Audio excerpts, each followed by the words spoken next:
안녕하세요. 권호 목사입니다. 살다 보면 우리 주변에 무조건 직접 확인해 봐야 돼. 팩트 체크, 사실을 봐야지 이렇게 말하면서 우리가 하는 말이나 아니면 다른 사람의 말을 태클 거는 사람이 있습니다. 여러분 어떠세요? 그런 사람 만나면 사실 위축도 되고 한 대 쥐어봐가지고 때로는 그런 사람하고 친하게 지내고 싶지 않을 때가 있습니다. 여러분 그런데 종종 우리가 그런 사람이 되기도 하죠.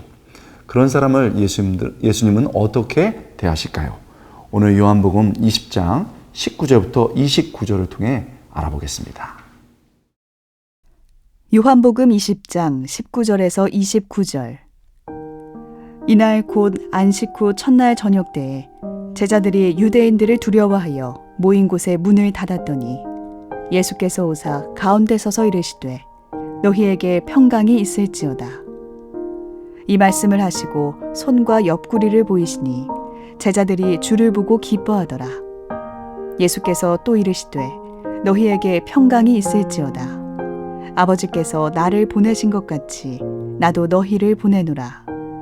이 말씀을 하시고 그들을 향하사 숨을 내쉬며 이르시되 성령을 받으라. 너희가 누구의 죄든지 사하면 사하여질 것이요 누구의 죄든지 그대로 두면 그대로 있으리라 하시니라. 12 제자 중에 하나로서 디두모라 불리는 도마는 예수께서 오셨을 때에 함께 있지 아니한지라. 다른 제자들이 그에게 이르되 우리가 주를 보았노라 하니 도마가 이르되 내가 그의 손에 못자국을 보며 내 손가락을 그 못자국에 넣으며 내 손을 그 옆구리에 넣어보지 않고는 믿지 아니하겠노라 하니라. 여드레를 지나서 제자들이 다시 집 안에 있을 때에 도마도 함께 있고 문들이 닫혔는데 예수께서 오사 가운데 서서 이르시되 너희에게 평강이 있을지어다 하시고 도마에게 이르시되 내 손가락을 이리 내밀어 내 손을 보고 내 손을 내밀어 내 옆구리에 넣어보라. 그리하여 믿음 없는 자가 되지 말고 믿는 자가 되라. 도마가 대답하여 이르되 나의 주님이시요 나의 하나님이시니이다. 예수께서 이르시되 너는 나를 본고로 믿느냐? 보지 못하고 믿는 자들은 복되도다 하시니라. 안식 후 첫날, 즉 예수님이 부활하신 주일 저녁에 제자들이 유대인이 두려워서 문을 잠그고 조용히 모여 있었습니다. 그렇게 두려움에 빠져 있었을 때 제자들에게 예수님이 나타나셨습니다. 그리고 자신의 못 박힌 손과 창에 찔렸던 옆구리를 보여주셨습니다. 그 손과 옆구리를 본 제자들은 너무나도 기뻐했습니다. 왜 그랬습니까? 우리 예수님께서 약속대로 그렇게 상처 입고 죽으셨지만 다시 살아났다는 확실한 증거를 보았기 때문입니다. 그래서 너무도 기뻐했습니다. 그런데 문제는 제자 중에 한 명인 도마가 그 자리에 없었다는 겁니다. 도마는 요한복음 18장에서 예수님이 잡히시고 다른 제자들이 다 도망갈 때 그도 도망갔습니다. 그리고 사라져버렸습니다. 그러다가 지금에서야 나타난 겁니다. 그는 부활하신 주님을 만나서 흥분해 있던 그 제자들, 우리가 주를 보았다 라고 흥분하는 제자들에게 찬물을 확 끼얹었습니다.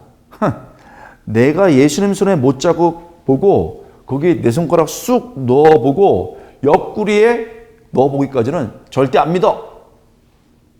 이렇게 도마는 타오르는 영적 분위기를 완전 싸늘하게 만들었습니다. 살다 보면 꼭 이렇게 의심과 단언으로 부정적인 말로 분위기를 싸하게 만드는 사람들이 있습니다.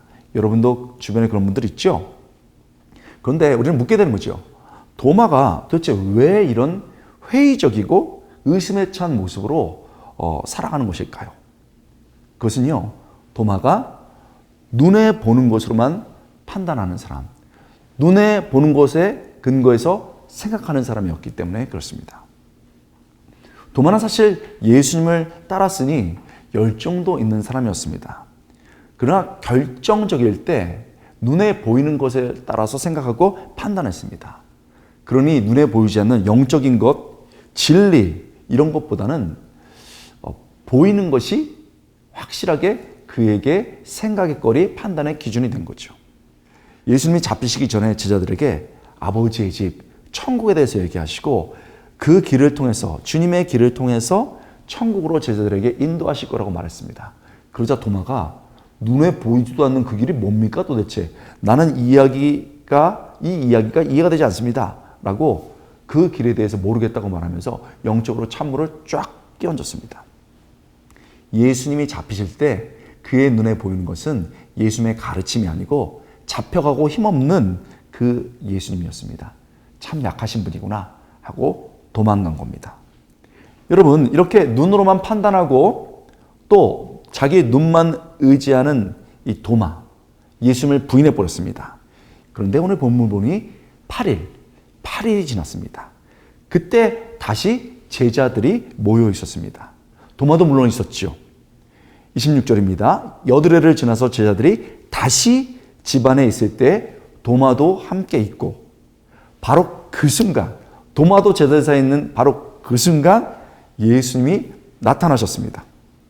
그리고 나타나셔서 이번에는 도마에게 말씀하셨습니다. 27절이죠. 도마에게 이르시되 내 손가락을 이리 내밀어 내 손을 보고 내 손을 내밀어 내 옆구리에 넣어보라. 그리하여 믿음 없는 자가 되지 말고 믿는 자가 되라. 그러면서 손바닥과 옆구리를 보여주면서 네 손가락으로 여기 직접 넣어봐. 이렇게 얘기한 겁니다. 여러분, 중요한 순간이 왔습니다. 도마가 그 눈으로 뭘 봤습니까? 눈으로 그동안에 볼 수 없었으나 지금은 분명하게 보는 것을 봤습니다. 뭡니까? 예수님의 사랑이었습니다. 어떤 사랑입니까? 의심하는 도마에게 다시 나타나셨던 그 사랑.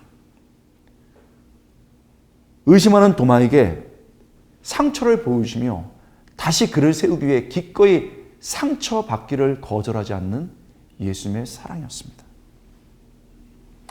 눈으로만 모든 것을 보는 도마가 그 순간 그 위대한 사랑을 보았습니다.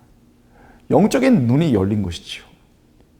그리고 이런 위대한 고백을 합니다. 28절. 도마가 대답하여 이르되 나의 주님이시오 나의 하나님이시니이다. 이 고백은 너무나도 놀랍습니다. 하나님 그리고 주님을 동일하게 보고 있습니다. 그렇게 믿음으로 고백하는 것이죠. 그뿐만 아니라 우리 주님을 나의 주님이라고, my Lord라고 고백했습니다. 여러분, 당시 사람들은 황제만을 주로 고백했습니다. 그것을 거역하는 자는 처벌을 받을 수 있었고 심하면 죽임을 당했습니다. 그런데 얼마 전까지 두려워하고 숨었던 그 도마가 그 예수님의 사랑을 믿음의 눈으로 본 후에 주님 나의 주님이십니다 라고 말했습니다. 우리도 때로는 신앙생활하면서 때로는 어떤 일을 하면서 의심할 때가 얼마나 많습니까? 그런데 우리 예수님께서 그 도마를 내치지 아니하시고 정말 귀한 사랑으로 품어주셨습니다. 다시 나타나셨고 다시 설명해 주셨고 다시 상처받을 마음으로 그에게 가셨습니다. 그때 도마가 눈이 아니라 영적인 눈이 열려서 예수님의 사랑을 본 겁니다. 그 사랑에 압도된 도마가, 그 의심하던 도마가 순교하면서까지 복음을 전한 겁니다. 예수님이 내 주변의 사람들을 버리지 않으시고 도마처럼 의심하는 사람들을 내치지 않았다면 우리가 왜 그 사람들을 내쳐야 하겠습니까? 오늘도 의심 많고 삐죽거리는 입을 가진 사람들에게 힘들지만 다가가서 품어주고 다시 설명하고 그들에게 다시 한번 사랑을 베풀어줘야 되는 것이 우리의 묵상의 깨달음이기도 합니다. 또 다른 깨달음도 있습니다. 여러분, 우리에게요, 주님을 뜨겁게 경험하는 그런 기적 같은 경험, 하나님을 향한 기적 같은 경험, 기도했을 때 이루어지는 기적 같은 경험 필요합니다. 그러나 꼭 그렇지 않아도 된다고 말씀하십니다. 예수님이 도마에게 했던 말씀 기억하시나요? 29절입니다. 예수께서 이르시되 너는 나를 본고로 믿느냐? 보지 못하고 믿는 자들은 복되도다 하시니라. 여러분 무슨 말입니까? 내가 때로는 어떤 사람처럼 큰 기적을 경험하지 않았지만, 큰 간증은 없지만 왠지 모르게 말씀 앞에 서고 찬양을 하면 그 주님의 사랑이 느껴지고 나도 주님께 사랑을 고백하고 싶다면 그 마음이 정말 귀하고 그 마음을 주님이 받으신다는 겁니다. 여러분, 거대한 기적이 아닐지라도, 큰 간증이 아닐지라도 오늘 예수님의 사랑을 내 마음에 품고 도마 같은 사람을 쌓아내면서 믿음의 길을 갈 때 우리 주님이 너 정말 귀하다 라고 인정하시는 그런 경험하는 하루 될 수 있기를 축복드립니다. 시청자 여러분, 오늘 만나는 큐티는 여러분의 기도 제목을 마음에 담고 우리가 함께 기도하는 시간이기도 합니다. 살면서 고민을 나누는 건 너무 중요한 것 같습니다. 아래에 이메일이나 또 우리 홈페이지 게시판에 올려주시면 저희가 기도하도록 하겠습니다. 오늘 기도 제목입니다. 항암 치료에 대한 두려움. 저는 얼마 전에 건강검진을 받으면서 감사하게도 초기 유방암을 발견했습니다. 수술은 하지 않고 다음 주부터 항암 치료를 받기로 했는데요. 항암 치료가 힘들다는 이야기를 많이 들어서 두렵고 떨립니다. 무엇보다 가족들에게 제가 괴로워하는 모습을 보여주기 싫어요. 항암 치료를 무사히 잘 받고 건강하게 회복될 수 있도록 기도해 주세요. 그렇군요. 정말 마음 아프고 또 암이라는 진단을 받을 때 누가 초연할 수 있을까요? 또 누가 그 마음을 이해할 수 있을까요? 시청자 여러분, 우리 이 시간에 함께 그저 마음으로 느끼면서 기도해 주셨으면 좋겠습니다. 하나님, 우리 이분의 암세포를 치유하여 주시고 깨끗게 하여 주옵소서. 두렵다는 거 솔직한 마음 아닙니까, 주님? 그 솔직한 마음 받아주십시오. 가족들에게 보이는 거 부끄럽다고 하지 않았습니까, 주님? 그러나 가족들에게 출산해서 보이지 않지만 또 보일 수 있는 그런 가족됨도 믿을 수 있는 믿음, 그리고 함께 나누고자 하는 그런 마음의 여유도 있었으면 좋겠습니다.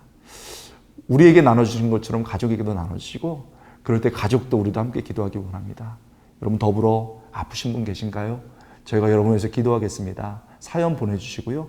우리 이 시간에 아픈 모든 분들을 위해서, 특별히 지금 이 초기 유방암 치료하는 이분 위해서 항암 치료가 잘 이루어질 수 있도록 한번 기도하겠습니다.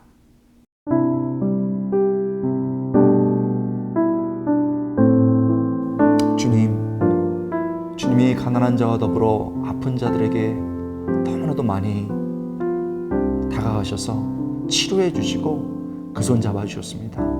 우리 주님이 아픈 자들의 주님이시고 회복시키는 주님이십니다. 하나님, 지금 우리의 사연을 들었습니다. 유방암으로 힘들고 어려운 시간들을 갖춰야 되는데 주님 함께 해주시고, 이외에도 여러 질병과 각종 암으로 시달리는 모든 분들이 하나님께 다 함께 기도할 때 여호와 라파의 하나님, 치료하신 하나님을 경험할 수 있도록 도와주시옵소서. 우리의 주변의 사람들, 아프고 힘든 사람들을 볼 때 우리가 그냥 넘어가지 않게 하시고 그들의 손을 잡고 함께 기도해주는 예수님의 마음을 가진 자로 오늘 하루 살아가게 하여 주옵소서. 주님께 모든 것 맡겨드리고 예수님의 이름으로 간절히 기도드리옵나이다.